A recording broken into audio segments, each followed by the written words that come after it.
Hello everyone, it's Joe here from Draft FPL, and today we are discussing who to waiver out in midfield for the incoming Cody Gakpo. Although even if you aren't likely to get Gakpo on the waivers, then you'll still find this video very useful as we're looking at midfield rankings, upcoming fixtures and much more. As always, if you enjoy this video, please do hit the like button and subscribe if you haven't done so already. Okay then, let's start off by looking at the man himself, Cody Gakpo. This is the scouting report from FBref, which is probably the best website to get your statistical analysis from, I would say. So this is based off the last 365 days, so the last calendar year, based on 2,500 minutes played, so that works out as just under 30 odd games. And his stats, as you can see, are pretty ridiculous. This is on a per 90 minutes basis. If we look at non-penalty goals, he's on 0.6 goals per 90, which is, as you can see, in the 99th percentile, so the top 1% of all players in Europe. Non-penalty XG 96th percentile with 0.4 or 0.39. That's very high. 3.5 shots a game. 0.6 assists with 0.46 expected assists, and the one that I look at the most, non-penalty XG plus expected assists, is 0.85 per 90. So he's expected to get almost a return per every 90 minutes, which is very, it's ridiculously high. Now, this is majority Eredivisie minutes, so there will, obviously be a bit of a tax on that. Generally I'd expect these numbers to at least go down probably 20-30%, but even so, that still puts him in the absolute premium midfielders, not quite up there with the top, the Salah, Son, KDB kind, but definitely in and around that second tier of midfielders.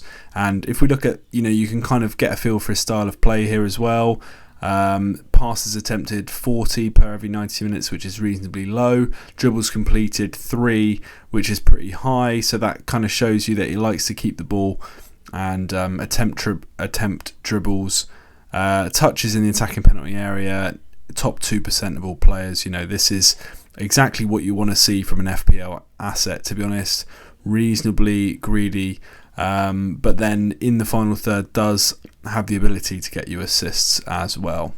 So looking at all this and thinking about how the kind of role he's going to play for Liverpool, I do think he's going to get a very decent amount of minutes. I don't think he's going to start every single game, but I think he'll be starting more than he doesn't, and I think you can expect, as long as he stays fit, he's going to be getting at least sort of 30 minutes every single game. I would expect him to start the majority though, and based on that, in my this is my most recent rankings. I've literally just uploaded the full rankings to my Patreon, so if you're interested in having a look at the full ranking list with all the positions, you can find that on the Patreon at the moment.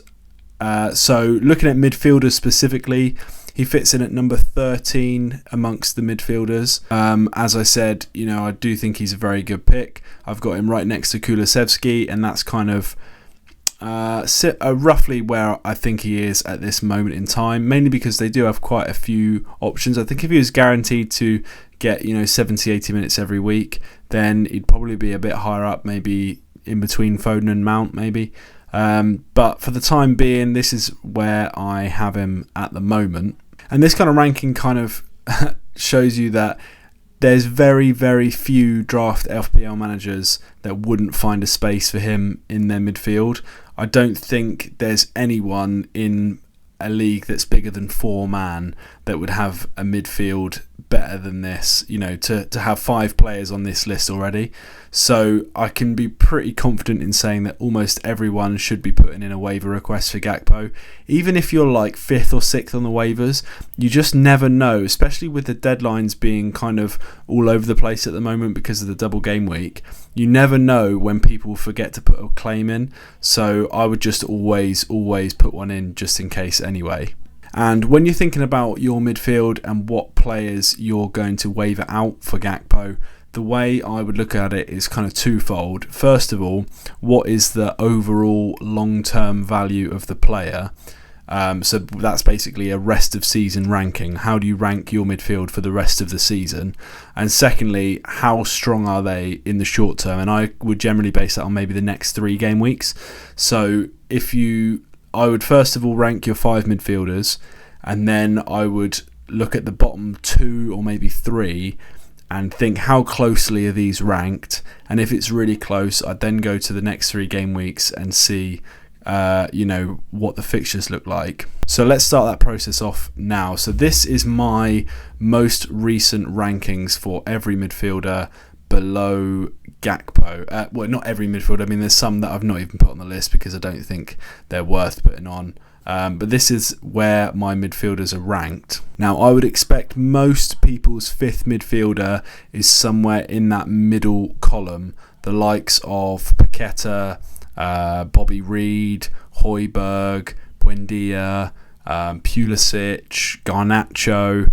I think a lot of people have these kind of midfielders are the ones that they waver in and out constantly, and this is definitely the column I'd be looking at to pick up Gakpo for.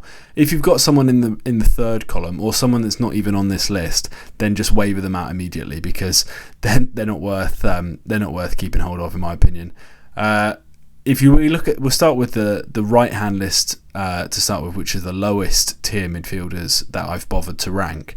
I don't think there's any reason to keep any of these players. Maybe the only one I would consider keeping is Hakim Ziyech, just because of the potential injuries to Pulisic and Sterling.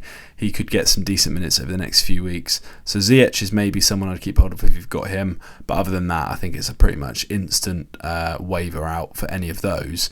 The left-hand column is probably not your worst midfielder, and it's probably not even close to being your worst. Maybe the likes of Eze, Bruno Guimaraes or Xhaka might be your 5th mid, in which case you might want to look at taking those out. But definitely the middle list is probably where you're looking.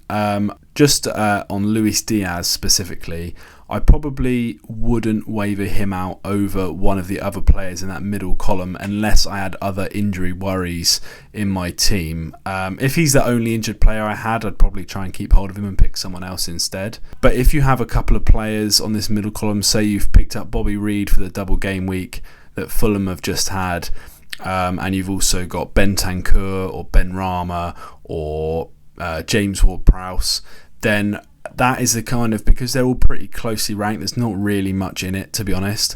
I would then go to the fixtures and kind of decide from there which one I'm looking to keep. So let's do that now. Let's go over to the fixtures now. This is the next 3 game weeks, game week 20, 21 and 22, ranked by difficulty. So Man City have the best fixtures over the next 3 game weeks, mainly due to their double game week in game week 20, United at home, Tottenham away.